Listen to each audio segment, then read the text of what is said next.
Hello, my friend. Tonight, we're going to learn about some of the most unusual sexual practices of the medieval world. This time is often made to seem like a romantic story, but in reality, it was far more strange and complicated than any storybook. Close your eyes and imagine that you are walking through the streets of the past, going through muddy, windy places. The air is full of the smells of wood smoke, livestock, and something unpleasant coming from the gutters.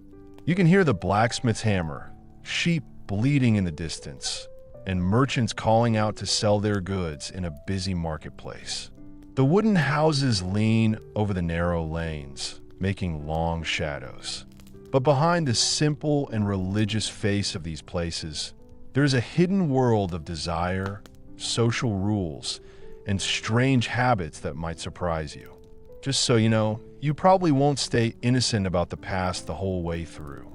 But honestly, that's where the real adventure starts, right? So, before you get too comfortable and fall asleep, take a quick moment to like the video and subscribe. But remember, only if you really enjoy what I do here. And don't forget to add your location and the time where you are in the comments below. It's really interesting to see where everyone is tuning in from around the world. Now, turn off the bright lights, get comfortable, and let's start tonight's journey together, which is going to be quite eye-opening. We often see the Middle Ages as a time of strong religious beliefs, strict social rules, and a lot of stoicism. And to a large extent, this view is correct. One important fact about history is that the church had a lot of power. It was involved in almost every part of people's lives, from making laws to setting social rules and shaping what was said in public. Most of the official discussions were based on Christian beliefs, which mostly suggested that people should not have too much fun and looked at sexual activities and other earthly pleasures with a lot of doubt. When people talked about sex, they mostly talked about it in terms of marriage and having kids. You can easily imagine stern-faced priests loudly telling people from the pulpit that lust is bad and that people who stray will be punished. And actually, these sermons happen quite often. But behind the strict religious exterior, there's a surprisingly lively, often surprising, and sometimes very liberal world of human desire and sexual expression. It's almost as if medieval people, like today's people, had a special talent for keeping different parts of themselves separate. They could focus on the good things in life, like the promise of heaven, while also enjoying the pleasures of this world. For example, it provides a really interesting and slightly unusual look at medieval ideas about what was right and wrong. The Penitent. These were thick, often hard-to-use books that confessors used as detailed guides for assigning penances for various sins. They weren't just simple lists like don't commit adultery. Oh no, these texts went into great detail about sexual acts in a very precise way. They talked about different sexual positions, how often people should have sex, and what people should be thinking or feeling during sex. They also said that there are certain times when people should not have sex, and that these times are called fasts, prayer, or other types of penance. You might find that what they called intercourse in the manner of beasts, which basically covered most positions other than the missionary one, since animals presumably don't do that, is less severe than the punishment for masturbation or coitus interruptus, which was seen as a serious sin against procreation. It's almost like a medieval instruction manual for bedroom activities, except instead of helpful tips for pleasure, it offered dire warnings and strict penalties. You can almost hear the embarrassed murmurations of a churchgoer in the confessional booth as they sheepishly admitted to doing something they shouldn't, knowing they had been on a diet of bread and water for weeks. The existence of such detailed prohibitions suggests that society is not lacking in sexual variety. This indicates a more complex and creative sexual reality that goes beyond the official beliefs. It is not clear to what extent these rules accurately reflected common practices, or if they were simply a list of all possible sins. The clergy are concerned about remains, And this is a complicated topic for academic discussion. It's like trying to write a list of every possible small law that might be broken, just in case. But the difference between what the church says is right and wrong and what people really want to do is a big and interesting subject. And we've only just started to look closely at it. So, you got this idea of medieval people, right? He's all buttoned up, praying constantly, and perhaps a bit stiff. But remember the list of sins from the penitentials we just talked about. That wasn't just for monks and nuns. It was for everyone. It lets us understand what was really going on, or at least what the church was worried about. Now, let's focus a bit more and talk about something that was really important to people's lives in the Middle Ages. Marriage. You might think, well, marriage is marriage, right? Not quite. In the Middle Ages, most people didn't have a fancy wedding like in the movies. Most people believed that it was mainly a social and economic agreement, rather than a spiritual union. In the past, when people got married, it meant more than just getting hitched. You were often marrying into a family, a piece of land, or a business. Imagine you were a young person in a small village. Your parents, and maybe even your whole family, would have a big say in who you marry. Love was possible, but it was not usually the main reason for an arranged marriage, which was quite common. We know this from records of dowries, property transfers, and even the simple practicalities of running a household. For a man, a wife was someone to look after the home, have children, and help with the family's work, whether that was farming or working in a workshop. For a woman, a husband was someone who would protect her, provide for her, and give her a place in society. It was a partnership, but one that was very important for survival. This meant that even the most personal parts of a relationship, like sex, were often seen as something that had to be done. The church actually taught that sex within marriage was mainly for making babies, but it also admitted that it could sometimes stop people from having sex. That's right. The word grudgingly is important here. It wasn't about fireworks and passionate embraces.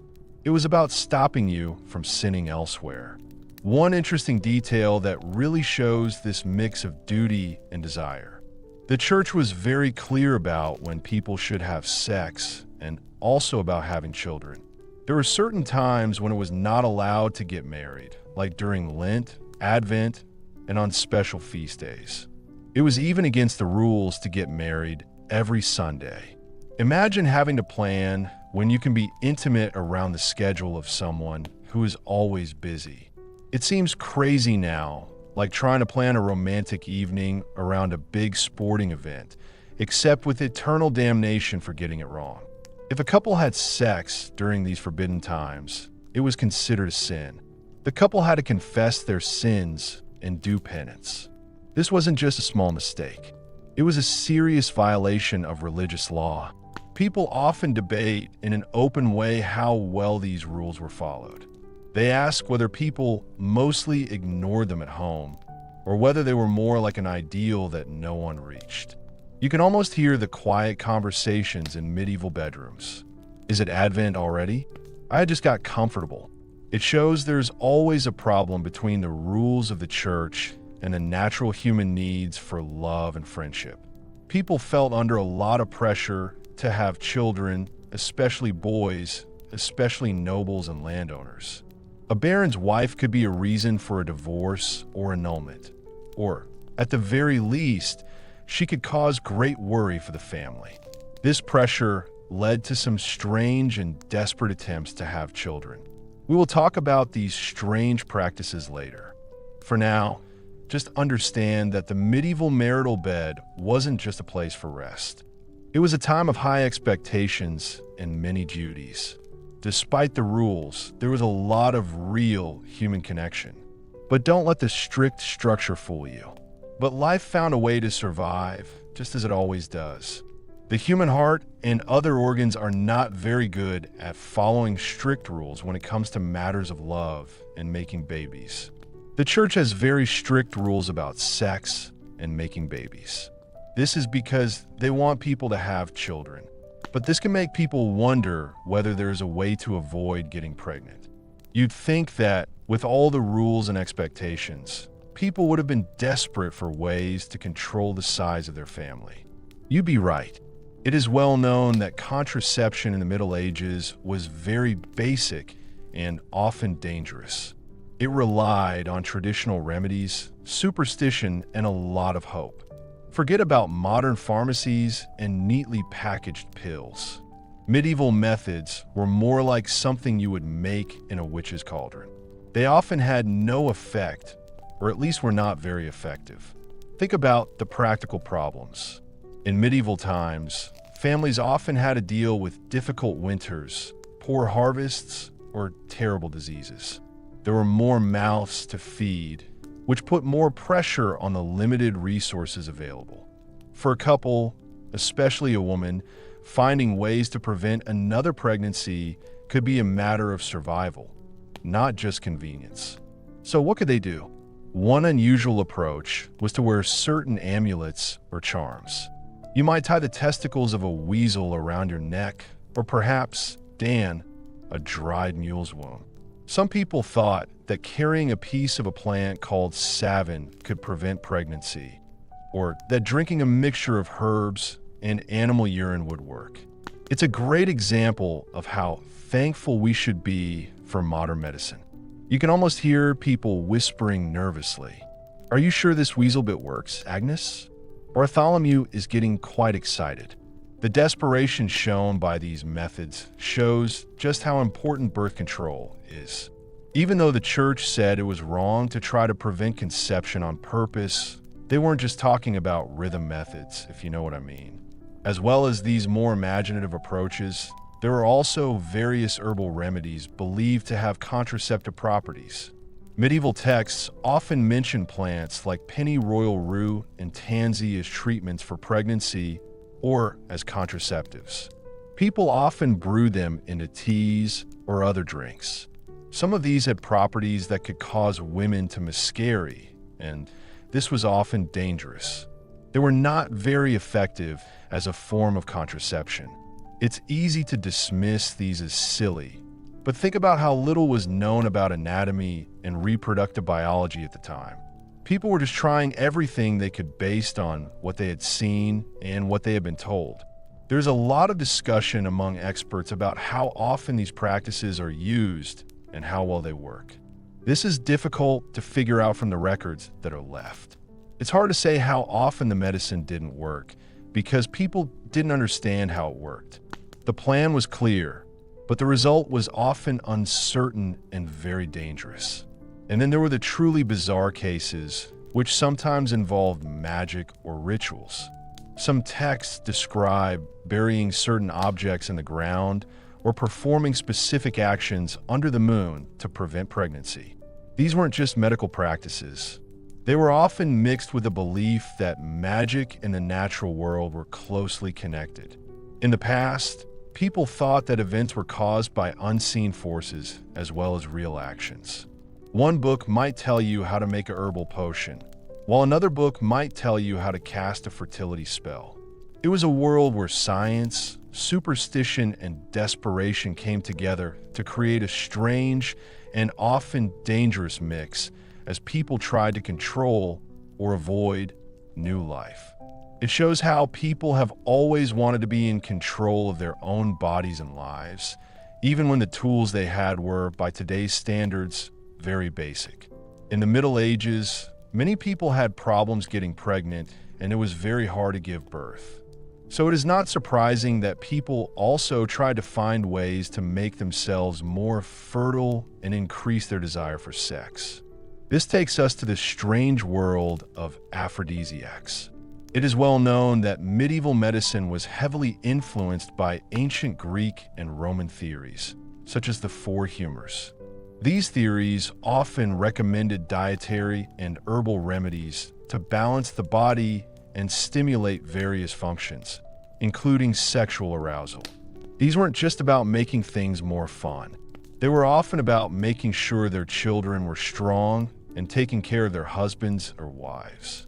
You could say they were like a very strange dinner menu with a side of weird science.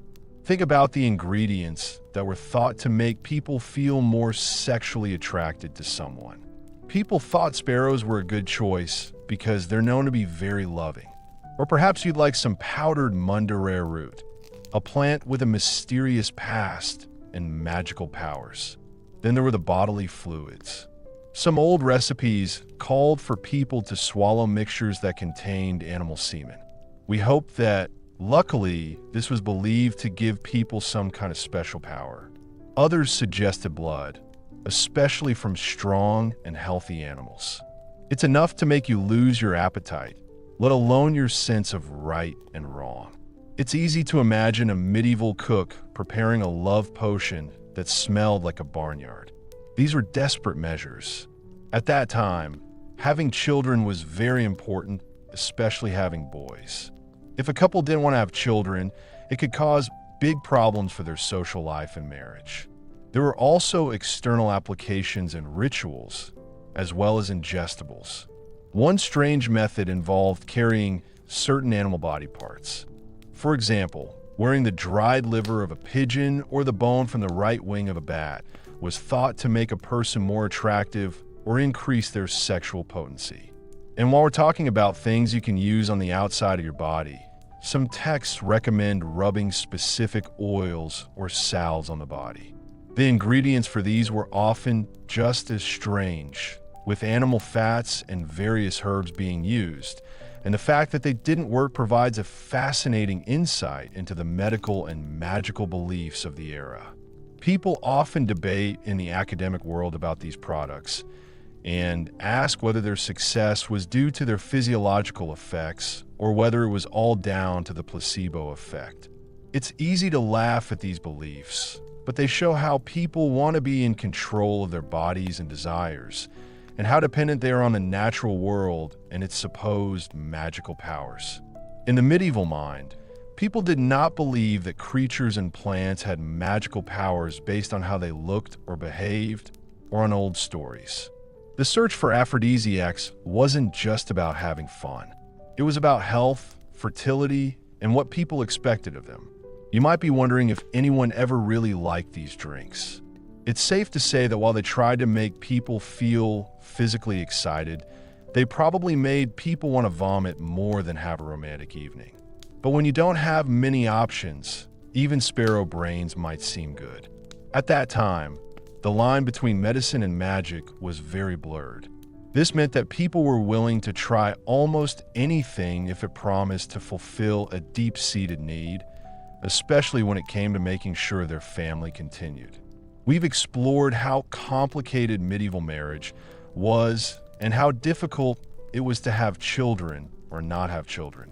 Now, let's think about another part of medieval sexuality, the brothels. These were places that were on the edge of society, but they were definitely around.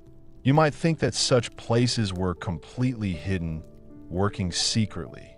But it is a well-known fact that while the church said that prostitution was a very bad thing, many medieval towns and cities actually allowed it, controlled it, and sometimes even made money from it. It was a clear example of how civic pragmatism, the idea that the city should be run for the benefit of its residents, was in direct conflict with religious beliefs. You see, city officials often saw brothels as something that had to be allowed because they thought people just couldn't help themselves. This was to protect respectable women from assault and maintain public order.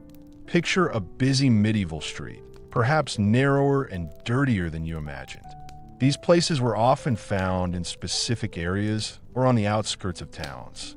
They weren't always the dark, secret places you might imagine from modern movies. In some cities, particularly later in the period around the 14th and 15th centuries, brothels could be surprisingly official. You might even find a public brothel, which is sometimes owned or licensed by the city council itself. This strange situation meant that the same authorities who enforced strict moral codes and said they believed in Christian beliefs were also collecting taxes from the very institutions they said they did not approve of. It's like a medieval city council saying, "We don't approve of this behavior, but if you're going to do it anyway, we might as well make some money from it." But this official tolerance often did not result in protection or respect. For the women working as prostitutes, the life of a medieval prostitute was very difficult. They faced a lot of social stigma, even if the authorities were okay with them. They were often actively excluded from many aspects of community life. For example, they were not allowed to attend certain churches or join influential guilds. They had very limited legal rights and were very vulnerable to being exploited, hurt, and to the spread of disease. You might find city rules about what they could wear. These rules might say that they must wear special clothes, like striped hoods, or they might be told which colors to wear so that they can be seen as different from other people. The rules might also say where they could live, making sure that they stayed in the parts of the city that were meant for them. This wasn't about making women feel stronger or giving them a safe place to be. It was mostly about controlling and containing them, making sure they didn't corrupt the general public. One strange thing about these places is that there is sometimes evidence of basic medical checks in the bigger, more official brothels, especially for venereal diseases. While it is very simple by today's standards, like just looking at a person, it shows that they are accepting public health problems. You can almost picture a tired city official. This official has little more than common sense and a strong prayer to help them. They're trying to deal with an outbreak in a district full of people. Scholars are still discussing whether these measures actually work. Many people are asking whether they are really effective, but their existence shows that they're trying to deal with the difficult realities of city life and public health, even if they're not perfect. So, while the church bells were calling religious people to prayer, just a few streets away, another kind of business was happening. This was happening under the watchful eye of the medieval authorities, who were also very much involved in the conflict. It was a strong reminder that even now, when faith is so important, people can still be two-faced.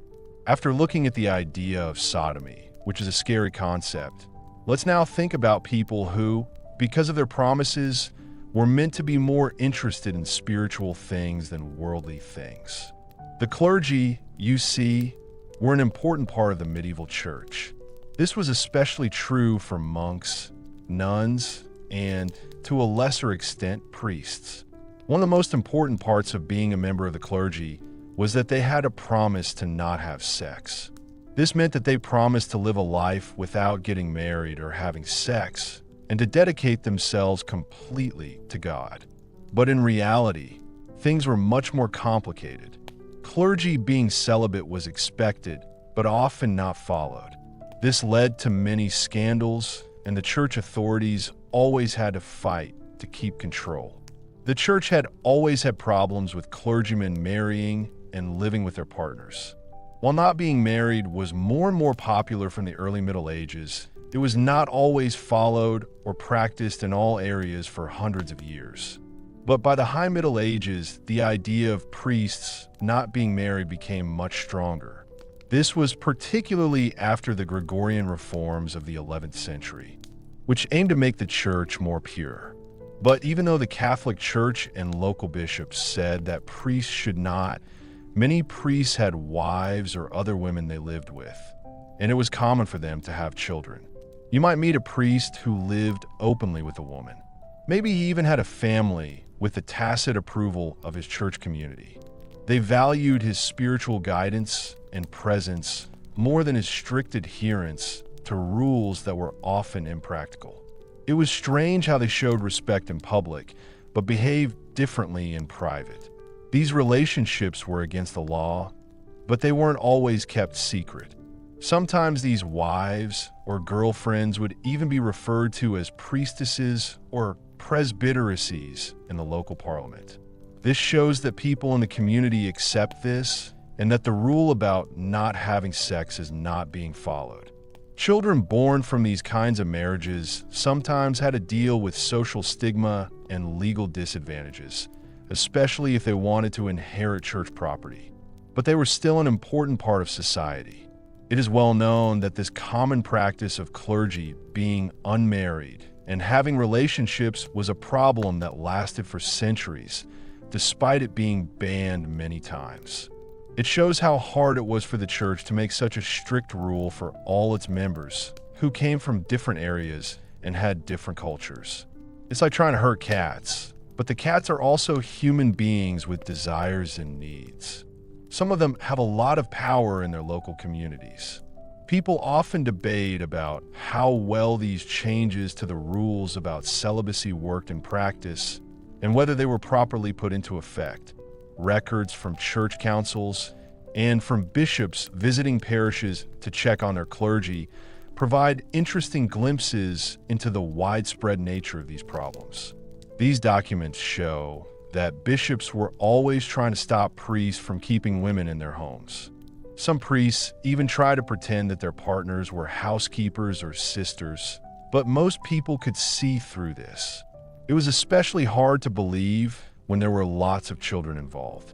It was like a never-ending game of hide and seek between religious leaders and human nature. For most of the medieval period, it looked like human nature was doing well. So, while you might think of medieval priests as strict and not interested in worldly pleasures, many were in fact living lives that were much more connected to physical and family life than their vows would suggest. We've explored how marriage was complicated in the Middle Ages and the sad reality of regulated brothels. Now, let's look at a word from the medieval period that included a wide range of sexual activities that were seen as wrong. Sodomy. You might think of sodomy only in the modern sense, and only in relation to sexual acts between people of the same sex. But for medieval theologians and legal scholars, this word was used to describe almost any sexual act that wasn't about making a baby. It wasn't just about certain positions or same-sex relations. It was about any sexual activity that was against nature or, more importantly, against the purpose of procreation as defined by a higher power. If it couldn't make a baby, it was probably suspect. Think about how big this criticism is. While same-sex acts were included and heavily condemned, the definition of sodomy could also cover masturbation, oral sex, anal sex, even within heterosexual marriage, and intercourse during forbidden times like Lent or Sundays. As we said before, anything that doesn't directly lead to the possibility of conception could be considered part of this worrying category. The punishment for sodomy was very different in different places and at different times. It could be anything from public humiliation and fines to imprisonment, castration, or even execution by burning at the stake. You can almost feel the fear that such a broad definition would cause in people's private lives. It shows that what was thought of as wrong in the past is not the same as what we think of as sexual morality today. The idea that sodomy and heresy were connected was seen as particularly dangerous.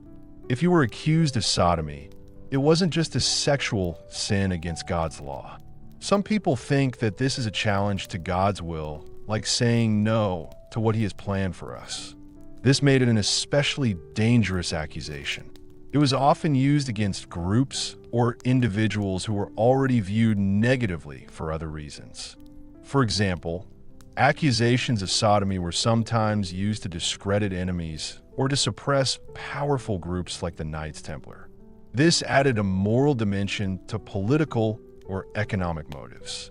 It's like a medieval smear campaign, but one with much worse consequences for the accused. One interesting thing about this idea is how it was understood and put into practice over time. In the early Middle Ages, ideas about sodomy were not as clear-cut as they became later on. After the 12th century, these ideas became more detailed and strict. Academic discussions among scholars often show that the idea of sodomy was less about a fixed set of acts and more about a flexible theological and legal tool used by authorities to control and define sexual morality within a Christian framework. It shows a society trying to understand the human body, basic desires, and the will of God. Often, This is seen through the eyes of fear, control, and harsh criticism. So, while we might categorize specific acts today, in the medieval mind, there was a vast web of unnatural behaviors, all equally likely to make the gods angry and be punished in this life. It's hard to believe that people were able to relax in the bedroom when they knew these wide definitions were affecting their private lives. We've seen the problems that religious people have when they try to live by their beliefs, which shows an interesting difference between what they think they should do and what they do in real life. Now, let's think about how the church, even though it had its own problems with celibacy, had a lot of power over the sexual lives of ordinary people. This takes us to the church, a place often with dim lighting where people could confess their sins and receive penance. A central belief of medieval Catholicism was the sacrament of penance, which required regular confession of sins to a priest to receive absolution for the soul. As you might expect, sex was a big part of these close relationships. You had to be very open with this man, sharing your deepest thoughts and wishes. He was supposed to be a spiritual guide and a person who knew what was right and wrong. Imagine you are kneeling in front of the priest, maybe hidden by a screen or simply face to face in the church nave, and the quiet atmosphere making every whispered word louder. He wasn't just sitting there listening. He often asked you questions. The penitentials, the books we've talked about before that are full of information, were a very useful guide for confessors. They gave a long list of sins and the questions to ask to find out everything about them. This meant that the confessional became a surprisingly detailed but one-sided record of medieval sexual practices, revealing a range of behaviors that went far beyond just fornication or adultery. It was here that people often spoke openly about their sexual desires, even the most unusual or secret ones. For example, a confessor might ask detailed questions about marital intimacy, including questions about sexual positions that are usually not allowed. They might ask if the penitent had done the English vice, a term used to talk about anal sex, but it wasn't just English or the German vice of oral sex. They might ask questions about the use of objects during sex, or they might ask if any acts were performed to prevent conception, which, as you know, was a major sin. The focus was always on the natural order. Only have sex to make babies and only within marriage. If people did anything that was not allowed, even if it was in their marriage, it was seen as a sin that needed to be punished. It's almost as if the church had a list of things to check in your bedroom, and you're in big trouble if you've chosen the wrong box.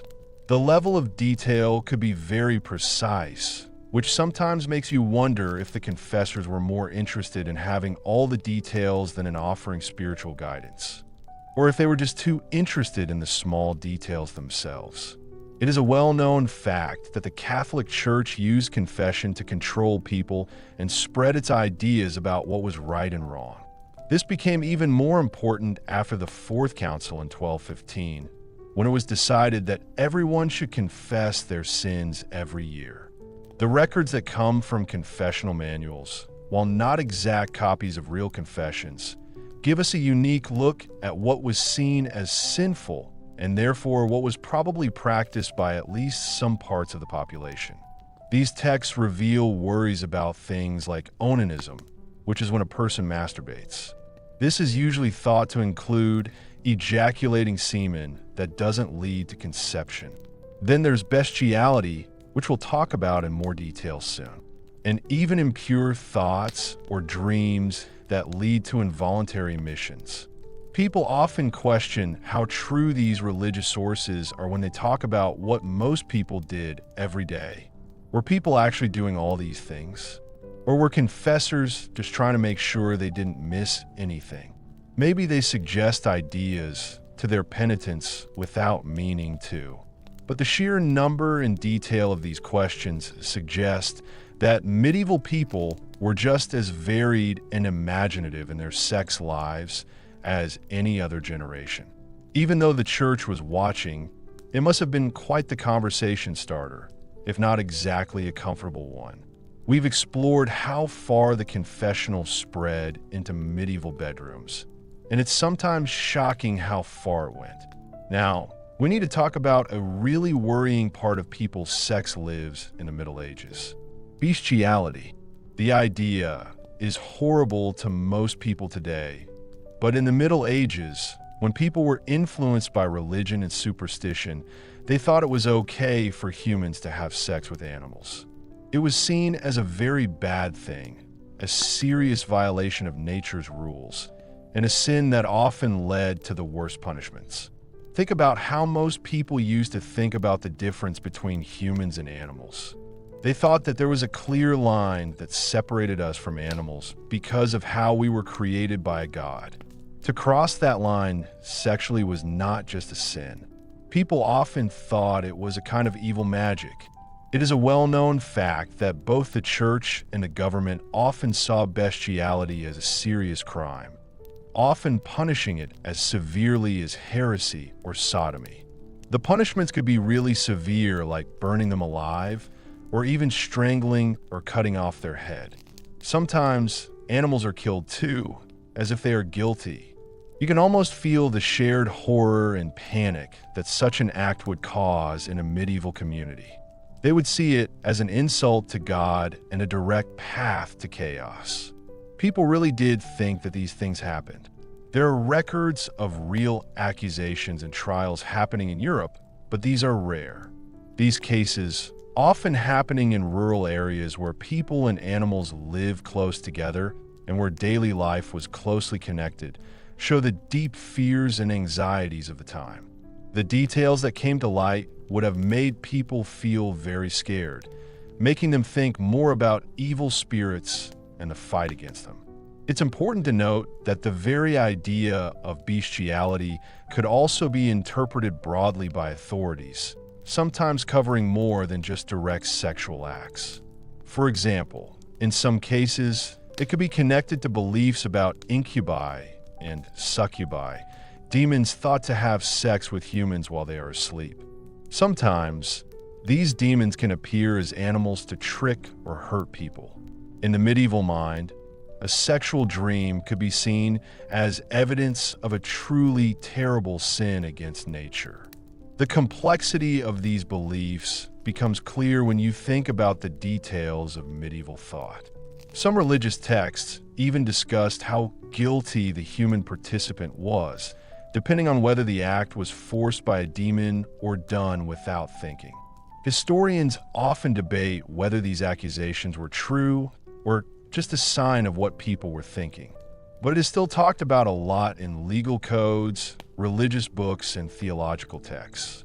This shows that it was seen as a very important symbol of what was not natural, and of the limits of what was considered human and divine in the medieval world.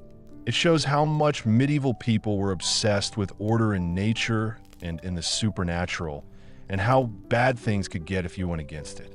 It's a really horrible thing that happened in the past, but luckily it's mostly in the past. It's like something out of a scary story. Now, let's talk about another difficult and often misunderstood topic from the medieval era: incest. You might think that the rules around incest are clear everywhere, but in the Middle Ages, especially when it came to marriage, the rules were much more complicated and confusing than you'd expect. It is a well-known fact that the church banned incest. This meant that people were not allowed to marry their close relatives, even if they were not blood relatives. This also applied to sexual relations. This created a confusing network of relationships that were not allowed. Picture a big family group in a medieval village or a noble family. You weren't just told you couldn't marry your sister or your first cousin. Oh no, the church had 7 different rules about kinship. These were about when 2 people were related to each other through marriage. This means you couldn't marry someone if you had the same great-grandparents, or if your spouse's third cousin was also your second cousin. It was like a medieval game of 6 degrees of Kevin Bacon, but with severe spiritual and legal consequences if you connected the wrong people. This was especially hard for noble families. They had limited social circles and a desire to consolidate power and wealth. This meant they often married within a small group of aristocratic families. You can almost hear the frustration of medieval matchmakers trying to navigate this incredibly complex family tree, desperately searching for a partner who wasn't related to everyone else. The problem was even more complicated. The idea of spiritual connection through God also created problems for marriage. If you were a godparent to the same child, or if you were a godparent to your future spouse's child, this created a spiritual bond that made marriage forbidden. It's a strange fact that shows how important spiritual connections were in medieval society. They were considered just as important as blood relations when it came to who could get married. This meant that something as simple as sponsoring a child's baptism could unexpectedly stop a future marriage proposal. This is going to cause some unexpected problems in your social life. People often ask why these laws exist. While these rules were certainly based on concerns about purity of lineage and the avoidance of sin, some historians suggest that they also had a practical purpose for the church. If we define incest more broadly, the church will be able to declare more marriages invalid. This will give it more power to grant special permissions to marry, even when it is not allowed or when an existing union is ended.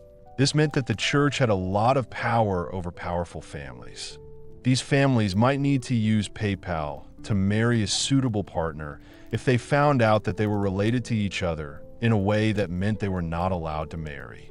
At first, it seemed to be about maintaining moral order, but actually, it was a clever way to increase the church's influence.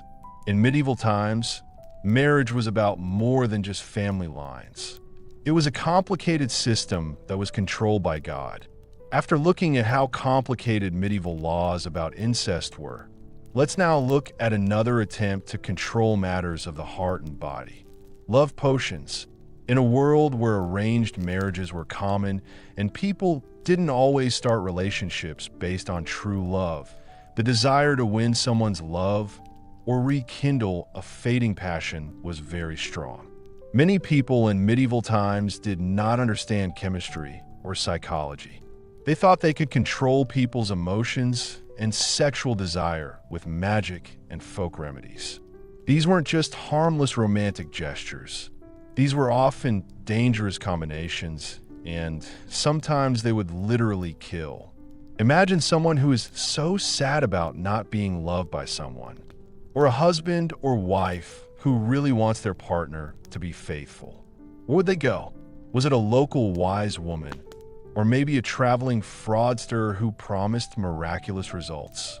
The ingredients for these so-called love potions were very different and often very strange by today's standards. Some recipes call for things like powder bones, menstrual blood, and animal parts. Remember that sunscreen made from crocodile poo? This is similar, but it is used inside the body or even human bodily fluids. These were often mixed with herbs and secret magic words, and then secretly given to the unsuspecting target, perhaps by putting them in their food or drink. It's the kind of thing that makes you want to check every meal you were offered in the Middle Ages. This soup tastes like metal and hair. Is this love or just a bad stew? The ways they were used were also very different and strange. Some potions were meant to be drunk, others to be rubbed into the skin, or even sprinkled on a person's clothes or bedding. Some people believed in something called sympathetic magic. This is when you use something that is connected to a person or something you want to happen to try and influence them. If you want someone to love you, you could try to get a lock of their hair or a piece of their clothing to add to your spell or potion. The results were very surprising. They didn't do anything. The toxic ingredients could cause very bad illnesses, disfigurement, or even death. This dark side of love potions shows how desperate people were. When people talk about love potions, they often discuss how common they were and how society reacted to them. Were they something that was done a lot? Or did they appear more often in religious texts and court records? But the church was very against these beliefs. They thought that these beliefs were a form of witchcraft and a direct attempt to take over God's will. Using magic to force love was seen as a very bad thing. It could lead to punishment, such as being made to do hard work or even being put in prison. It shows a common theme in medieval life, which is the human desire to be in control of things they cannot predict, like disease, having children, or even love itself. While romantic poets sang of true love, a darker, more dangerous magic was also around, in the form of spells that promised love but often made people sick or sad.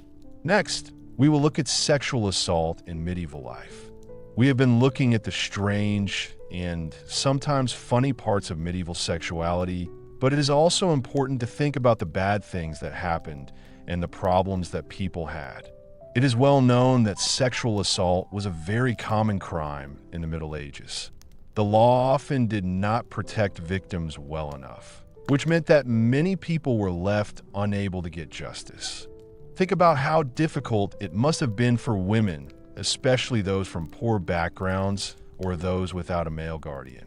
Society was very rigid, and power was held by a small group of people. Even though there were legal codes that said rape was a crime, it was usually up to the victim to prove it. She might have to call in witnesses or even be put under oath to prove her claim. The process was embarrassing and scary, and often stopped victims from reporting it. What we mean by the term consent today was not even understood in the past. People often expected resistance, and if there was not enough resistance, it could be seen as tacit agreement. This was a very bad legal loophole for the people who did the crime. You can almost feel the cold injustice of a system that is designed to protect property and family more than the bodily autonomy of individuals.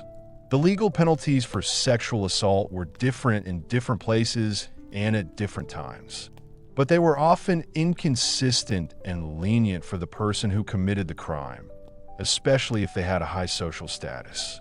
Fines were more common than severe punishment, such as corporal punishment or imprisonment. This meant that the value of a woman's body and honor was decided by a price. In some cases, the person who caused the harm might be forced to marry the person they harmed. This is a strange and very problematic solution. This made the trauma worse because it meant that the woman who was attacked was connected to her attacker forever. It was less about justice for the victim and more about restoring the family's honor or preventing the birth of an illegitimate child. One really bad thing that often happened was people being kidnapped and forced to get married. This often happened after an attack on a noble person.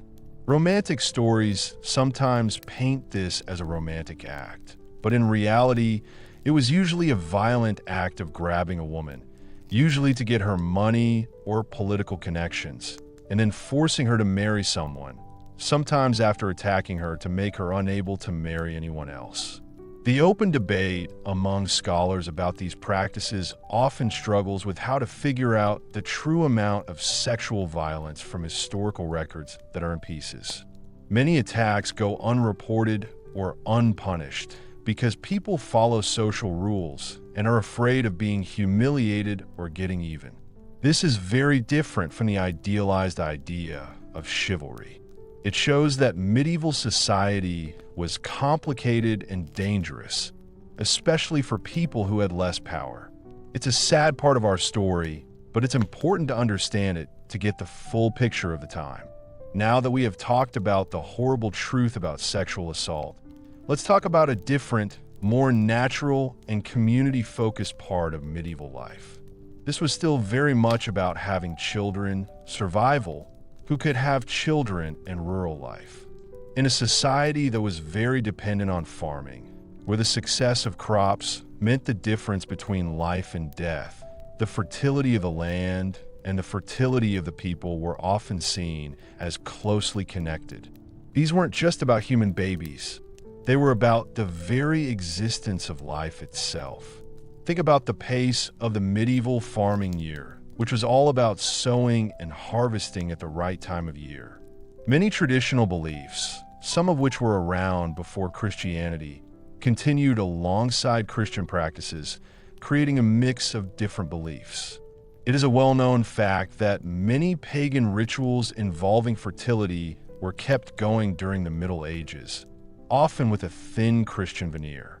People often have lively festivals in spring or around harvest. These festivals are meant to encourage good crops and animals. These were times when people let their hair down and celebrated the energy of life. These festivals could involve actions that are suggestive or even explicit. For example, during certain spring celebrations, people might dance around maples, which have upright shapes that look like a penis. This is because they are symbols of fertility. There might be pretend marriages between figures representing the earth, god and goddess, or exaggerated performances of sexual acts in plays or folk dances. The line between symbolic fertility and actual lazy behavior could become very blurry indeed. The whole village was like, "Please, Mother Nature, give us a good harvest." Here's a dance to help you understand what I mean. The mood would be very relaxed, which would be very different from the usual serious atmosphere of everyday life. One interesting detail of these revelries was the fertility dolls that were carried in the processions. These dolls were sometimes made of straw or cloth and were blessed or even married to encourage more babies. These are not just random symbols. They were symbols of the community's hope to access a source of strength and energy. It's interesting that these rites are shared by everyone.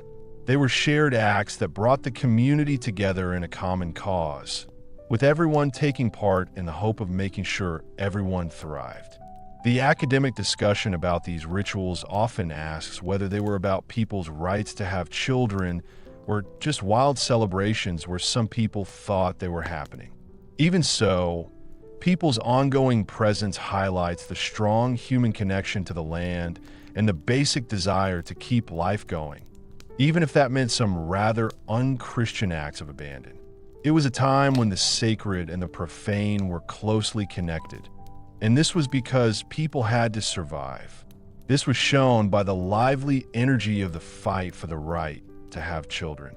Let's move on to something that seems less exciting, but is just as interesting, which is the laws that protected people in the medieval period. In medieval society, people were obsessed with order and hierarchy. This was especially true for clothes. These laws dictated what people could wear based on their social status, wealth, and job. But even though the territorial control was strict, clothes were also used to secretly send messages, including messages about sexual intent. Think about how carefully these laws have been written. An important fact about medieval Europe is that laws were created about how shoes should be made. These laws describe things like the type of fabric, the colors, the amount of trim, and the length of the pointed toe. For example, a commoner might not be allowed to wear silk or man fur, which were materials reserved for nobles. The plan was obvious: to make it clear what social class someone is, and to stop people from dressing in a way that suggests they are more important than they are. You can almost hear the frustrated sighs of a medieval fashion designer longing for a touch of forbidden color. But here's where it gets interesting. Even though there are laws, people are very clever at finding ways to get around them. They find different ways to express themselves or other things. Even if a woman of importance was restricted in the type of fabric she could wear, she could still use other elements to send a message. Clothing became a way to secretly communicate, sometimes hinting at secret meetings or that someone was available. For example, a woman might wear her veil in a slightly askew fashion or choose a specific cut to her gown that was technically permissible but slightly inappropriate.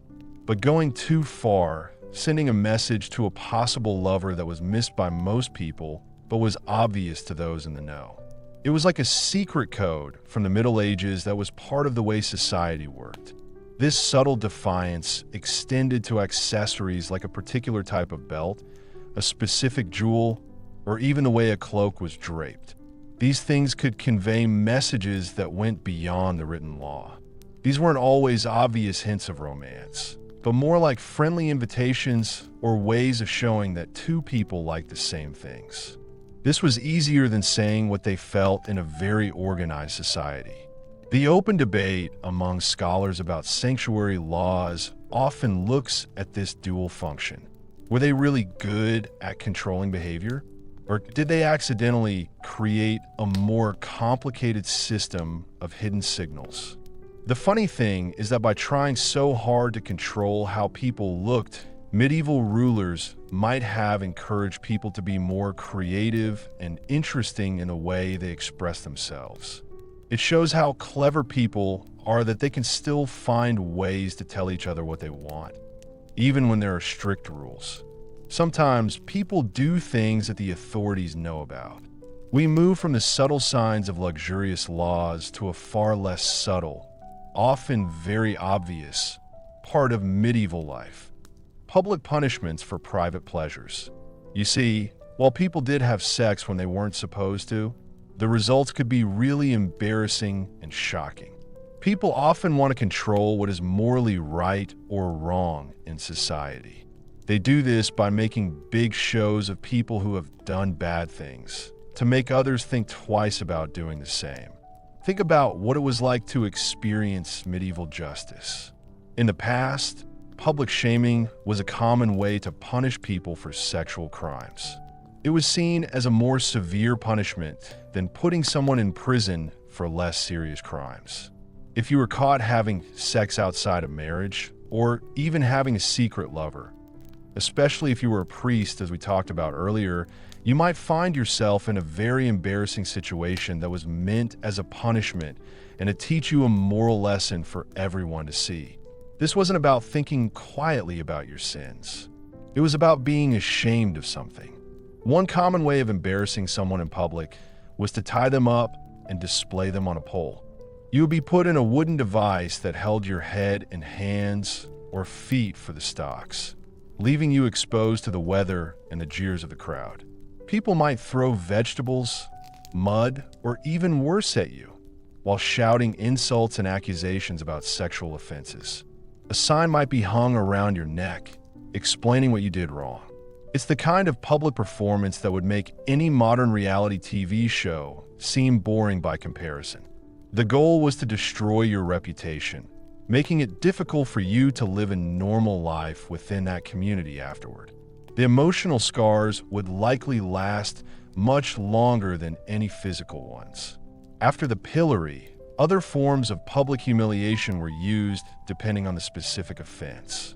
If a woman is caught having an affair, she might have her hair cut short or even shaved.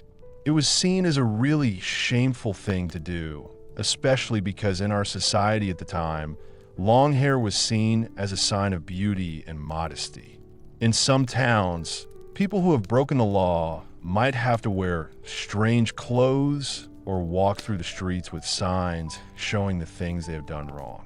One particularly graphic example was public whipping, which was sometimes used for repeat offenders or more severe cases. The physical pain was less important than the very public humiliation. The idea was that seeing these punishments would make people think twice about breaking the rules. It was a strong way of controlling people, and it was used to stop people from doing things they wanted to do. The different ways communities found to expose and punish private misdeeds show a fascinating tension in medieval society. On the one hand, there is a strong belief in Christian beliefs about being good and the importance of not being unfaithful in marriage. But there was also a realistic understanding that human desire was strong and often hard to control. The public punishment is a harsh way of showing what happens to people who break the rules. It suggests that society is always trying to control people by scaring them. People often discuss whether these punishments actually work in an open scholarly debate. Did they really stop people from doing bad things in the future? Or did they just make people do bad things more secretly? Even so, these public events were like powerful visual sermons, leaving a clear message in the minds of everyone who saw them. Anyone who strayed from being good and right was in big trouble. If you do something private, it might end up being something everyone knows about. It shows that in the Middle Ages, the community would often punish people in public.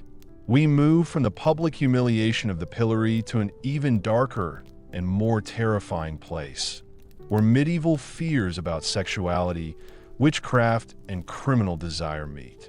In a world full of natural disasters, disease, and strange happenings, the idea of witchcraft was a scary but powerful way to explain these events.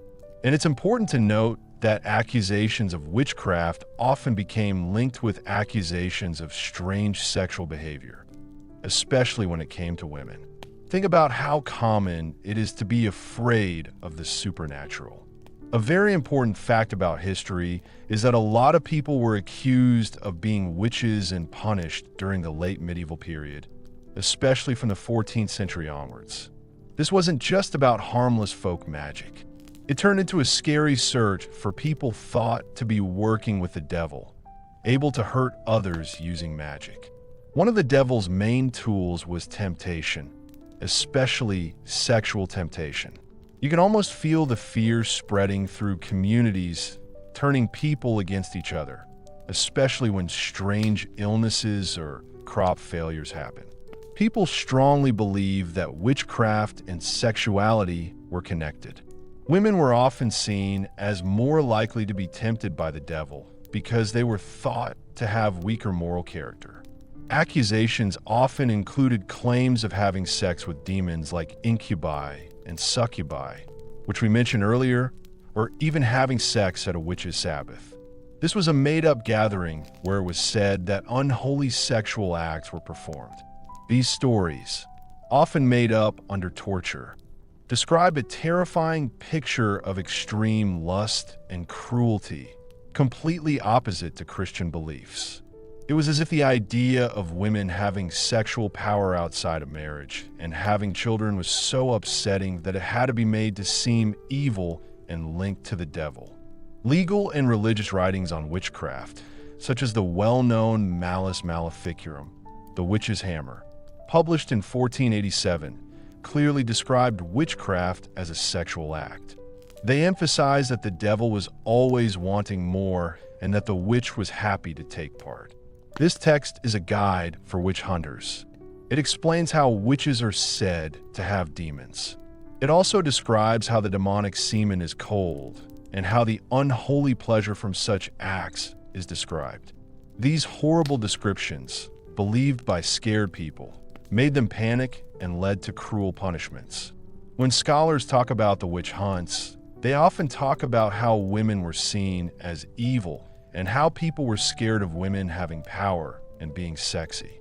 Were these confessions really an accurate reflection of what was actually happening? Or were they the result of intense pressure, causing suspects to confess to false accusations made by their interrogators?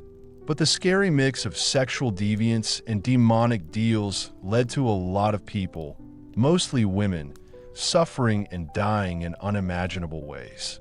It's a sad and scary chapter, showing how common sexual fear was in the medieval mind and how it affected even the most innocent and vulnerable people. From the scary world of witch hunts and their strange sexual accusations, let's move to a different, seemingly opposite world: holy relics and hidden desires. In medieval Europe, people believed that relics, like fragments of saints' bones, pieces of their clothing, or objects they touched, were very important and could help them connect with God. People often went on pilgrimages to visit these shrines to ask for healing, forgiveness, or spiritual comfort. But sometimes there was an interesting connection between these religious objects and more worldly topics like fertility and sexual healing. Think about the strong spiritual power that these relics are said to have. A very important fact about the medieval period is that the worship of saints and the relics, physical remains, of saints was a key part of religious life. Churches competed fiercely to acquire the most prestigious relics, believing they brought divine favor and attracted pilgrims. This meant more spiritual prestige and economic prosperity for the local community. There are whole towns built around a saint's shrine, with lots of pilgrims looking for miracles. People believed that saints who were close to God could speak on behalf of the faithful. They thought that saints kept a piece of that divine connection. Now, here's where things get interesting. While many went to receive medical care or spiritual guidance, a significant number of pilgrims also sought help for personal issues, including infertility or problems related to sexual health. For a couple trying to have a baby or someone dealing with a health issue that affects their sex life, asking for a miracle from a saint's relic was a logical choice. People hoped that the saint's divine power could somehow bring the body back into balance, help with conception, or make the penis work better. It was almost as if certain saints had a special part in heaven that looked after reproductive health. One example of this was fertility shrines, wells, or natural formations that became associated with a saint or miraculous healing. People would visit these places, perform rituals, and pray for help to get pregnant. This shows how Christian devotion and older pre-Christian beliefs about fertility can mix. It also shows how beliefs can change religious practices to meet real human needs. The academic discussion surrounding these practices often explores the tension between official church doctrine, which might disapprove of such direct, almost magical use of relics for earthly desires, and the strong folk beliefs that embraced it. Was this a corruption of faith, or simply an adaptation of spiritual power to address the fundamental human concerns of life and lineage? But it also shows a very interesting side to medieval religion. Even the most holy objects could be touched with the hope of having a baby. This shows that religion was a big part of people's lives. It's a subtle reminder that even now, when many people have strong religious beliefs, people still really want to have children. From the special energy of holy relics and their surprising connection to fertility. Let's now look at a concept that at first seems very romantic and like something from a storybook: courtly love. You may have heard stories about knights and chivalry. These stories often show knights trying to win the love of a woman who is like a dream. But most people today know that courtly love was a special kind of love that was often shown in a very stylized way and was not usually physical. It was mostly a literary convention that had a big effect on medieval aristocratic culture, but also presented interesting, often contradictory ideas about desire and intimacy. Think about a normal situation. A brave knight falls in love with a married noblewoman, often his lord's wife. Their love is passionate and intense, but it is not usually fulfilled in a physical way. The knight performs daring acts, writes poetry, and endures great suffering for the chance to win a look or a favor from his lady. His devotion makes him kinder, braver, and better. It's a complicated game that takes place in the courts of Ellalinina of Aquitaine or Marie de Champagne, where purity of intention is more important than physical satisfaction. You can almost see the knights polishing their armor, not just for battle, but for a chance to impress their distant, idealized love. The rules of this game were complicated and sometimes strange. For example, some writings on courtly love say that true love can only exist outside of marriage, because marriage is a practical arrangement often lacking in real affection. This suggests that people at that time thought of love and marriage as different things. In the past, love between a husband and wife was seen as a different kind of love. This type of love was less important and was more about being friends and having children. At the same time, courtly love was seen as a nobler, purer, and more intense form of devotion because of the challenges involved and the unfulfilled longing it caused. It's like having two different parts of your mind for your feelings. One for your husband or wife, and one for that special someone you can't have. People often debate whether courtly love was just a made-up thing in poems and romances, or if it was something that actually happened in real life. Did knights and ladies really have these complicated relationships that weren't physical? Or was it just a popular literary idea? But its effect on culture is huge. It brought in new words for talking about emotions, made rules for how to behave, and made women seem perfect, but often as people who should be adored rather than people who can make their own decisions.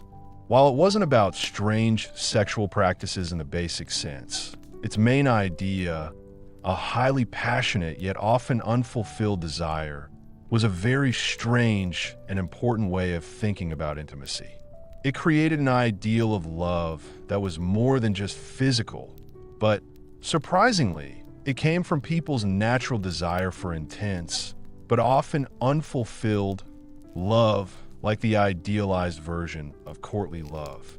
Now, let's look at a more natural and shared setting, the bathhouses.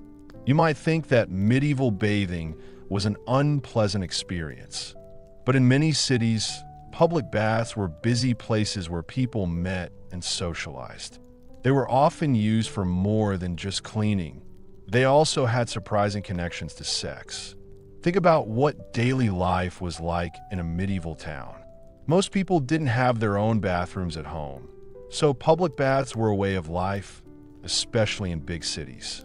It is interesting to note that public baths were common in medieval Europe. They came from Roman traditions and continued in many forms until the start of the modern period. They were places where people gathered to wash, but also to socialize, relax, and conduct business. You would find people from different social levels, often separated by gender or by specific times, coming together in a very close and sexy environment. But here's where the really clean part comes in. These bathhouses were supposed to be about hygiene, but they also became known as places where people could have sex. The shared experience, the relaxed atmosphere, and the act of taking off your clothes could lead to more than just washing. In some cities, bathhouses were known as places where people went to have sex, or even as places where sex was secretly sold. It's almost as if the steam itself created a feeling where people could let their inhibitions go and have sex. You can almost hear people inviting others to come over when you hear the sound of water and people talking. The rules about these baths were very different. Some places try to control their more scandalous aspects, perhaps by banning women of ill repute or by strictly enforcing gender segregation. Others seem to ignore this, implicitly accepting their dual role. There were barbers, masseurs, and food and drink vendors in these places, which made them popular places to go. They were a bit like spas, social clubs, and other kinds of places as well. Academic discussions about medieval bathhouses often look at the difference between how they were used and how they were seen. Were they really full of crime? Or did people make their reputation seem worse than they were by saying they were bad because they did not like it when men and women were in the same public spaces? Even so, their presence shows an interesting contradiction in medieval society. There was a need for cleanliness in public, but this might have accidentally led to more chances for sexual activity that was not normal. It shows that even ordinary public spaces can be places where people's hidden desires are on display.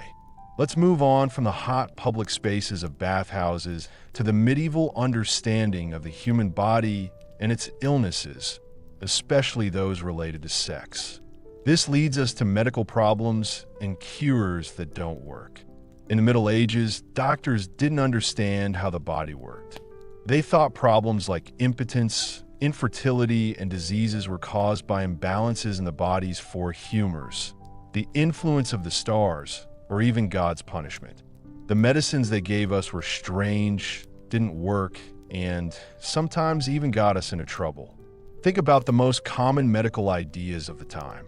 It is important to know that medieval medicine was mostly based on something called the humoral theory. This was developed by ancient Greek doctors like Hippocrates and Galen. This theory said that the human body was made up of four main elements: blood, phlegm, yellow bile, and black bile. A person's health was dependent on there being the right balance of these four elements. People thought that these balances had a direct effect on sexual function, desire, and fertility.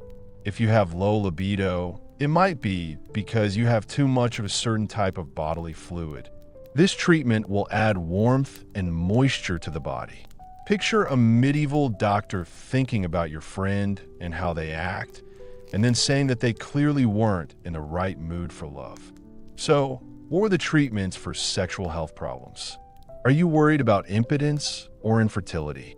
Treatments often involve drinking or eating things that were meant to make the body warm or wet, like warm spiced wines or a diet full of eggs, onions, and strong meats. Some of the remedies were very strange. For example, for a man struggling with impotence, a popular, if strange, suggestion was to carry the dried right testicle of a weasel. Yes, the weasel again, as a charm or maybe a medicine made from crushed beetles that is used to treat certain problems. These beliefs weren't just superstitions. They were often given out by educated doctors. It's the kind of thing that makes you appreciate a simple modern medicine, doesn't it? Venereal diseases were known to cause very bad symptoms, even though they were not fully understood as sexually transmitted infections. People often thought that these things were caused by bad spirits or God's anger. In the late medieval period, syphilis and other diseases were treated very badly and didn't work. They included mercury rubs, which caused very bad pain and made the patient want to spit out or vomit. This often led to mercury poisoning or the patient being sick with blood. Because there was no good treatment, these diseases spread quickly and had very bad long-term effects on communities. When experts talk about medieval medicine, they often discuss the differences between real medical practice, superstition, and what we now call quackery. How much of these treatments were actually believed to work, and how much was just guesswork in an age when people didn't know much? But the wide range of strange and often painful cures shows how people were desperate to understand and control their bodies, but often without much success. People in medieval times were very resilient. They also had a lot of medical problems. They tried many different ways to treat these problems. Some of these ways were not very good. Now, let's talk about a part of medieval sexuality that was hidden but was definitely there. Homosexuality. In a society where the church said that all sexual acts that did not lead to the birth of children were wrong, and that same-sex relationships were particularly wrong, same-sex relationships were strongly criticized and punished. But even though there was a lot of hostility, there is proof that same-sex desire and relationships between men and women existed in different forms during this time. This was often hidden or expressed in a secret way. Think about the most common religious beliefs. An important fact in history is that Christian beliefs, especially from the High Middle Ages onwards, started to see same-sex acts as a serious sin. These acts were often grouped together as one type of sin called sodomy. As we talked about before, the law at the time was very much based on religious law, and it gave very strict punishments, sometimes even death, for people found guilty of these crimes. The language used to describe these behaviors was often very harsh, describing them as terrible sins against God and nature. You can almost feel the weight of this moral condemnation pressing down on any individual who experienced same-sex attractions, forcing them into a life of secrecy and fear. But even though this was very strongly against them, there are still some small signs of same-sex desire in historical records. For example, in male monasteries where men lived together and promised to remain celibate, strong emotional bonds, sometimes like romance or sex, would have formed. While there are few explicit accounts, because people were afraid of being prosecuted, some experts who study medieval poetry letters, and legal accusations suggest that there may have been some same-sex relationships. These friendships might seem intense, like deep admiration or even secret love. It's like trying to read between the lines of a book that has been heavily censored. Sometimes, what is not said can say a lot to those who know how to look. There is even less evidence for women, mainly because there are fewer historical records about women's experiences in general. However, some historical investigations suggest that there were close relationships between women in convents and among single women living together. These relationships, while not always sexual, were very close, both emotionally and physically, which went against traditional ideas about gender and sexuality. When scholars talk about whether or not medieval people were homosexual, they often find it difficult to work out how to do it. How should we understand passionate letters between men? Were they just platonic male friendships? Or do they suggest a deeper romantic or sexual connection? Asking these questions shows that human desire does not just disappear because it is condemned. It adapts, it hides, and then appears again, leaving small clues for later generations to understand. The official story was that sex was strictly off-limits, but in reality, medieval sexuality was more complicated and varied than the laws suggested. This included the hidden realities of same-sex desire. Now, let's talk about something that might really surprise you. It's about medieval life, sex toys, and hidden pleasures. You might think that the Middle Ages had nothing to do with personal pleasures. You might think it was a time when art was very important and people did not have any fun. But there is not much clear proof of this because of their private nature and the fact that the materials often used can be easily destroyed. However, there are some clues that suggest that medieval people, like people in any other era, found ways to satisfy their sexual desires.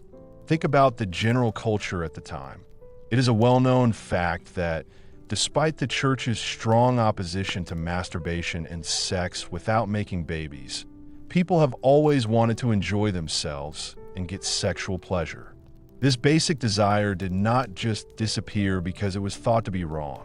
Instead, it probably found expression in secret, using whatever materials were available.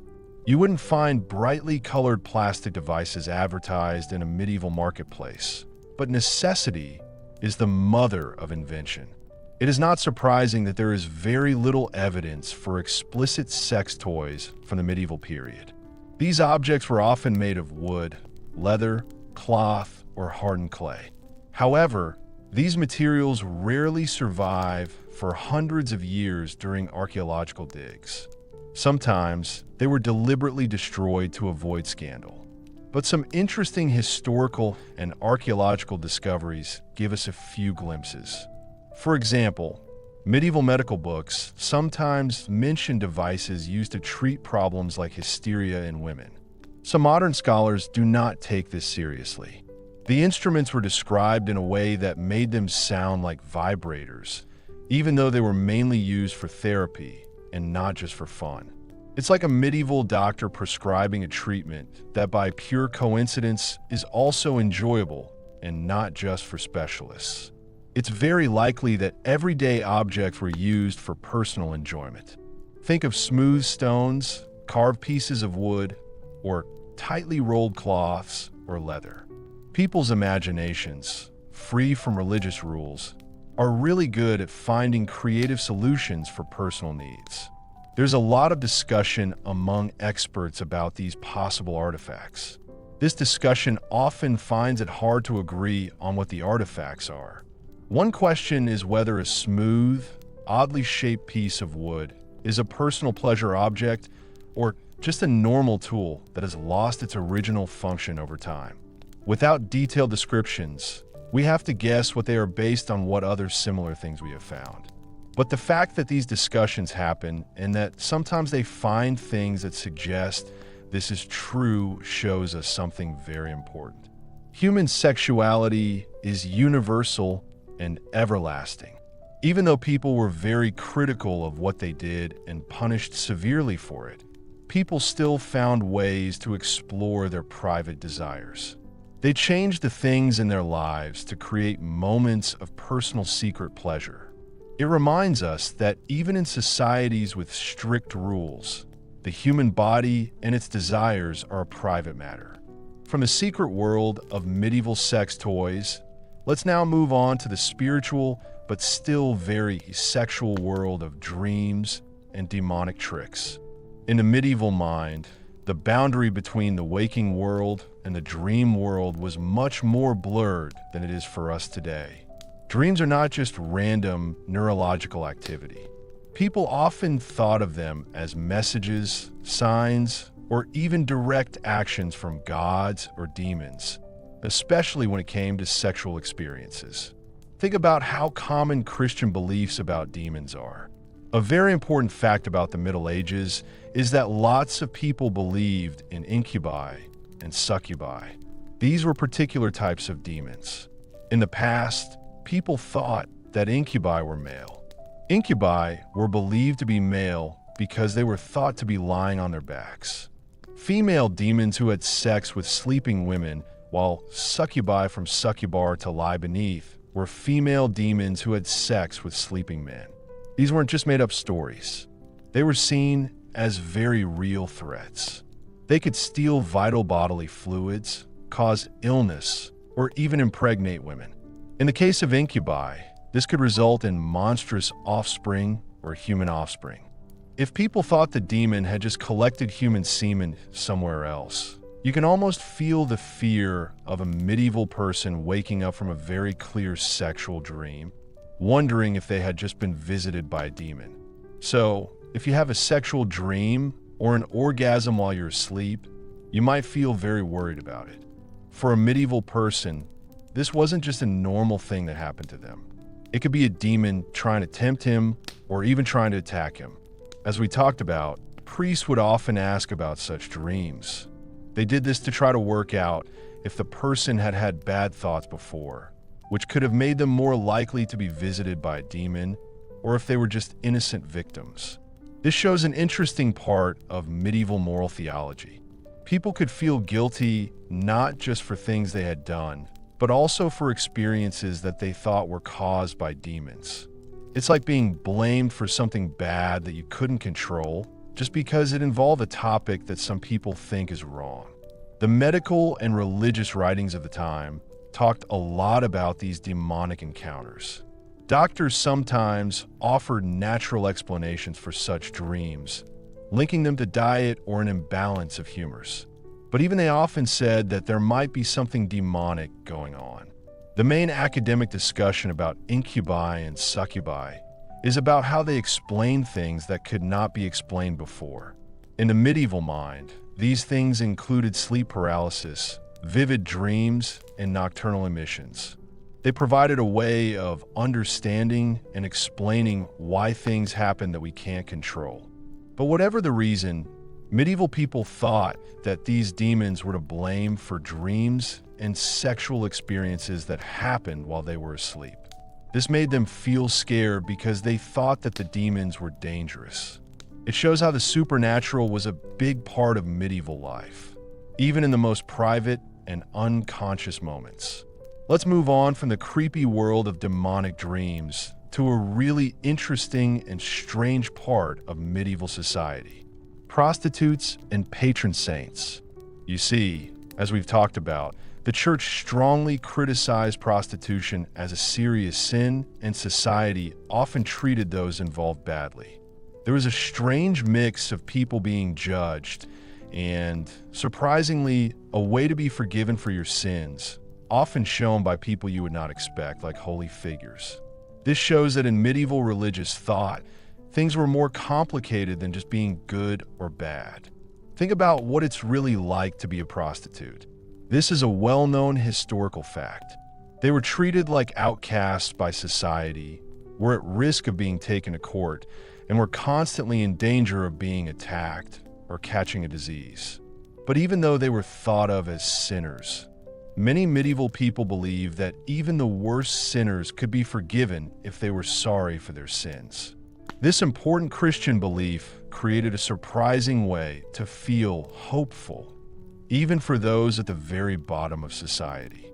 You can almost see a tired prostitute, perhaps having had another difficult day, looking towards the distant glow of a church window, hoping for some kind of help from God. This path to redemption was often shown by specific saint figures who were associated with sinners, including prostitutes. The most well-known example is Mary Magdalene. Modern scholarship often disputes her historical role as a prostitute, but medieval tradition firmly identified her as a repentant sinner. This means that she was a woman who had fallen into a life of sin, but was ultimately redeemed by Christ's forgiveness. Her story was told many times in sermons and art. It offered a strong message of hope. No sin was too great for divine mercy, and true repentance could lead to being holy. She helped people who wanted to stop doing bad things, including prostitutes. Another interesting figure, though not as well known, is Saint Afra. According to legend, she was a prostitute before she became a martyr. Her story is a bit of a mystery, but it does make people think that if you're bad, you can become good if you have faith and feel sorry for your sins. These figures provided not just hope, but real-life examples of how to change your spiritual beliefs. There are many religious groups that help prostitutes. These groups try to help prostitutes become respectable members of society. It shows the interesting difference between two different ways of thinking that were common in medieval times. On the one hand, people thought it was wrong, but it also offered ways to make things right, driven by real Christian kindness. It's like society was saying, "We don't approve of your job, but we like who you are as a person." This shows that even in a strict moral system, there was room for compassion and the strong belief that you can be reborn spiritually. It shows that forgiveness was very important in medieval religion, and it gave people hope. Let's move from the subtle spiritual world of prostitutes who feel sorry for their sins to a more obvious and sexually charged medieval world of jousting and jealousy. You see, although tournaments might seem like a fair competition, they were actually very dramatic events. They were a chance for people to show off their skills, make political moves, and of course, flirt or compete with each other. Think about the show itself. It is a well-known fact that tournaments and just were extremely popular in medieval times. These began as brutal mock battles and evolved into highly ritualized contests of skill and bravery, particularly favored by the nobility. Knights wearing shiny armor would compete, lances breaking, with a lively crowd cheering them on. But the audience wasn't just made up of ordinary people. The most important people there were the noble ladies, dressed in their best clothes. They were the most important part of the event. You can almost feel the excitement in the air, hear the horses' hooves, and see the crowd's faces as they cheer. The connection between these martial displays and sexual dynamics was a key part of the culture of chivalry and courtly love. Knights often rode into battle carrying gifts from their ladies. People wear scarves, sleeves, or ribbons on their helmet or lance to show their devotion. Winning a joust was not just about being skilled. It was a way to honor a woman in public, to show that you deserved her admiration, and maybe to subtly show that you were the boss of any other men who wanted the same woman. It was a great show of manliness and romance, where every time Marshall hit someone and made them cry, it showed how good he was at fighting and how much he loved his girlfriend. It's like a medieval version of a highly competitive dating show, but with much more pointy bits and a lot more at stake. The public nature of these displays often made the knights and ladies feel jealous and compete with each other. If a knight did not do well, he might feel ashamed because he thought his lady did not think he was good enough. Or he might feel embarrassed because a rival had done better than him. Tales and romances often tell us about times when a lady's favor could make or break a knight's reputation, leading to fierce competition. The small details of these interactions were a rich source of gossip and intrigue within the upper class. When scholars debate the medieval tournaments, they often look at how they were both a way for soldiers to train and a fancy social event. Were they mostly about improving fighting skills? Or were they more about playing social roles, strengthening hierarchies, and engaging in a complex dance of courtship and rivalry? But it's clear that the medieval joust was about more than just fighting. It was a lively stage where honor, ambition, and strong sexual feelings were on display for everyone to see. It showed that even the most honorable activities could be closely linked to issues of desire and social class. From the exciting shows of knights fighting and the complicated feelings of love in the royal court, let's now look at a much more serious part of medieval life. This part had a big effect on how close people were in their relationships. Lack of love and leprosy. In the Middle Ages, leprosy was a scary, incurable, and very embarrassing disease. The way it looked, together with the strong religious and social beliefs of the time, led to people with it being completely alone and unable to have normal relationships or show love in the way they had always done. Think about the fear of leprosy that was everywhere. A very important fact about history is that leprosy, also known as Hansen's disease, was very common in medieval Europe. The term leprosy often included a wider range of skin conditions, but it was known for causing disfigurement and disability, which made it easy to spot and extremely scary as it was contagious. This fear was made worse by religious ideas that often saw leprosy as a punishment from God, especially for doing something wrong sexually. You can almost feel the fear that would spread through a community as soon as the disease appeared, leading to quick and extreme actions. The way society reacted to leprosy was to isolate those with the disease. Those diagnosed were often declared legally dead to society. This meant that they were stripped of their property and legal rights. They were forced to live in leper houses outside the town walls or in isolated huts. They were not allowed to enter churches, markets, or even touch healthy individuals. They often had to wear special clothes and carry a bell or clapper to let people know they were there, so they would stay away. This meant that it was almost impossible to have relationships, including romantic and sexual ones, in normal society. Most people would not have thought it was possible to be close to someone who was a leper. People were afraid of catching something and felt disgusted by what they saw, so they stopped having sex. When the leper was diagnosed, the marriage was basically dissolved because the law said that the leper was dead. For those already in a relationship, the diagnosis meant an immediate and heartbreaking separation. If you got the disease before you got married, you would never be able to find a partner. The academic discussion about leprosy often looks at the complicated relationship between medical understanding, religious belief, and social policy that led to this extreme segregation. Was the isolation mostly driven by a logical fear of catching something?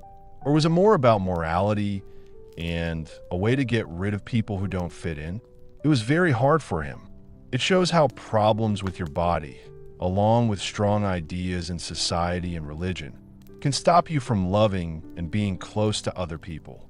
Lazarus is a sad example of how people's physical appearance could affect their social and emotional well-being in the medieval world.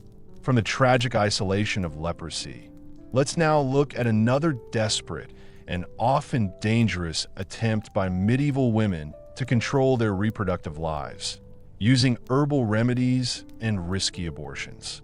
In the past, before modern medicine and birth control was easy to access, women who didn't want to get pregnant often tried to do things to stop their pregnancy. They used things they knew about, secret methods, and dangerous plants. Think about the huge pressure that a woman with an unwanted pregnancy would have faced in the Middle Ages. She might be unmarried, and people might treat her badly because of this. She might already have too many children to feed, or her family might be really poor. These were not things she could just do, but things she had to do to survive, both for herself and for the people who were already dependent on her.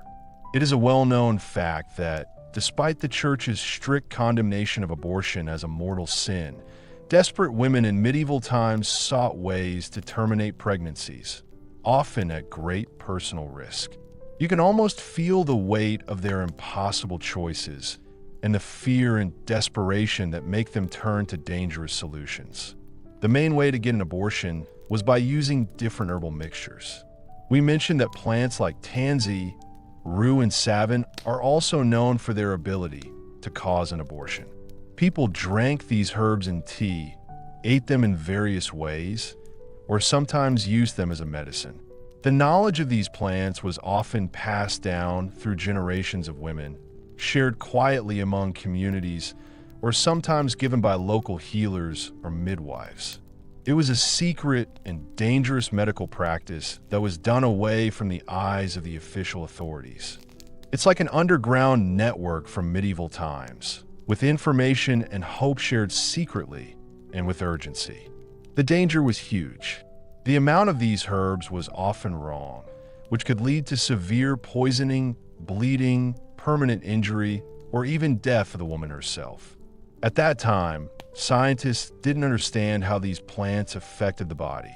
They also didn't have any clean tools, and there was no emergency medical care if things went wrong. Trying to get an abortion was dangerous and was seen as very wrong. If people found out and didn't feel sorry, they could be sent to hell. When experts talk about abortion in the Middle Ages, they often say that it's hard to know exactly how common it was and how well it worked, because it was a secret.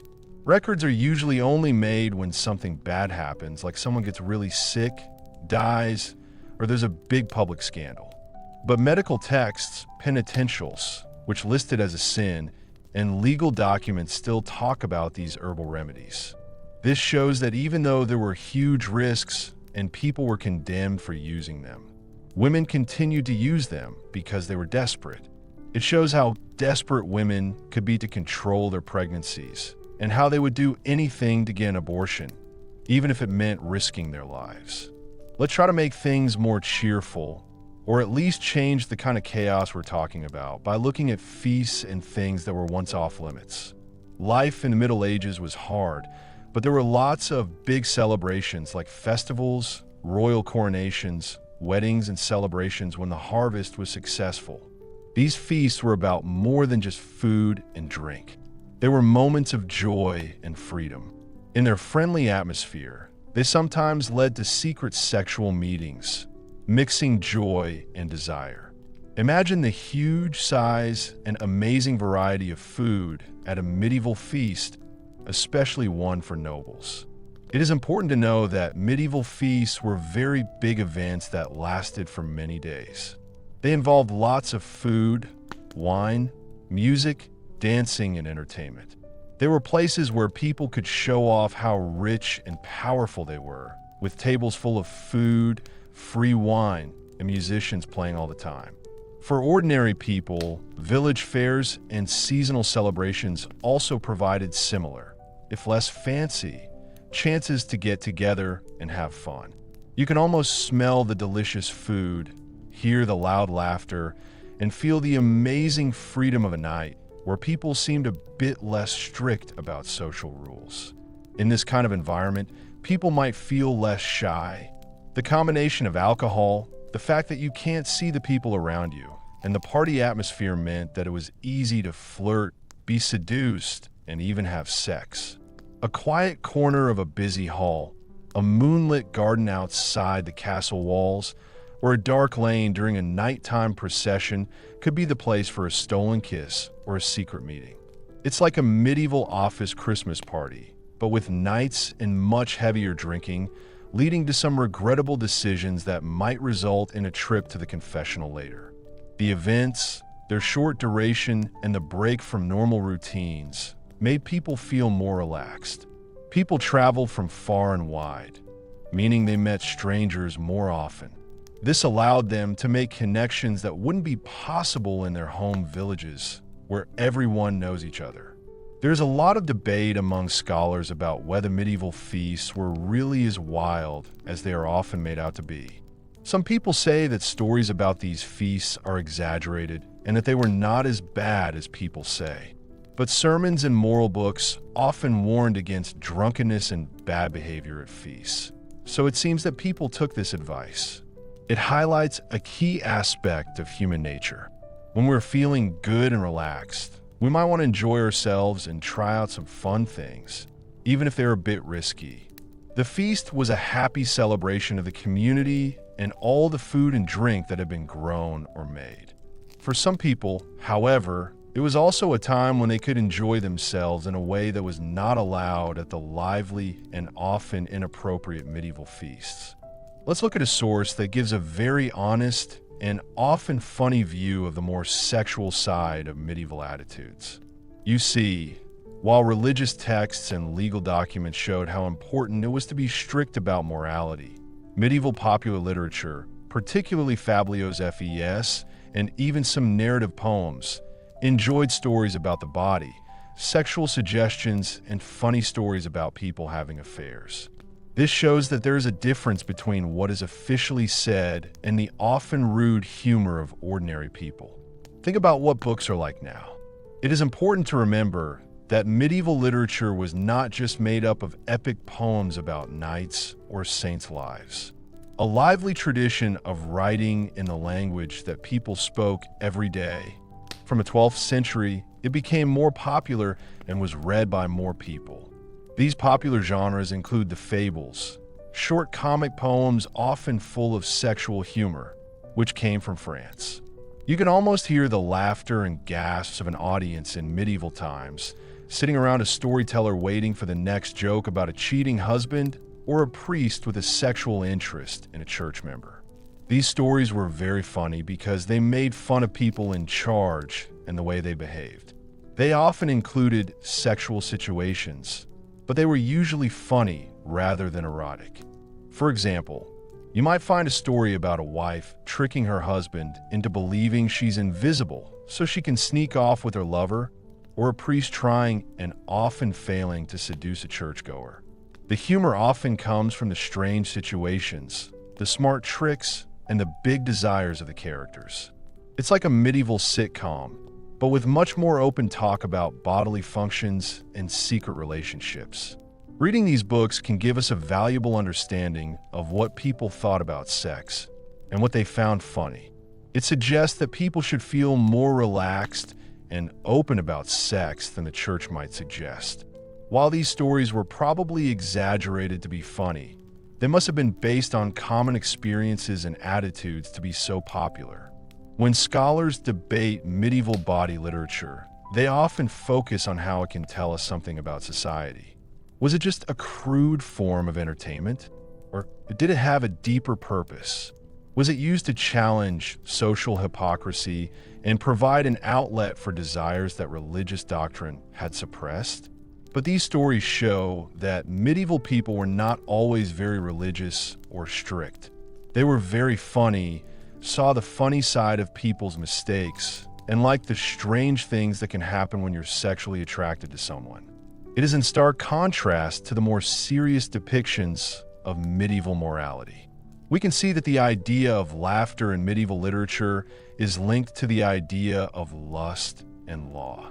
As we've looked at the strange sexual practices of the medieval period, from unusual contraceptives and questionably effective aphrodisiacs to the dark world of sodomy, witchcraft, and the public shaming of private sins, it's become clear that people's views on sex were far more varied than we thought. It was a complicated mix of strict religious beliefs, practical social rules, long-lasting traditional songs, and the powerful human desire for love. Think about the main story. An important fact about history is that the medieval church, especially the Roman Catholic Church, had a lot of influence on what people thought was right and wrong and on how they acted, both sexually and in other ways, in Western Europe. The Church's teachings on marriage, celibacy, sex, and what is considered unnatural influenced laws, school subjects, and people's personal beliefs. This moral framework was probably the most important force trying to control and define sexual behavior. You can almost feel the weight of hundreds of years of religious teachings, confessions, and bans affecting every part of physical intimacy, deciding what was considered acceptable and condemning what was deemed sinful. But, as we have seen, people always find ways to get around, avoid, or even openly go against these rules. The fact that there are regulated brothels, that religious people often have more than one wife, that people use dangerous herbal remedies for abortion, and that there are lots of books about the body, all show an important truth. Desire is a strong, universal force that adapts and continues, regardless of what society thinks of it. The medieval period is a great example of the difference between what is right and what happens in real life. It was a time when the sacred and the profane often existed together. Sometimes they get along fine, but sometimes they have big arguments. The idea of bizarre is subjective, isn't it?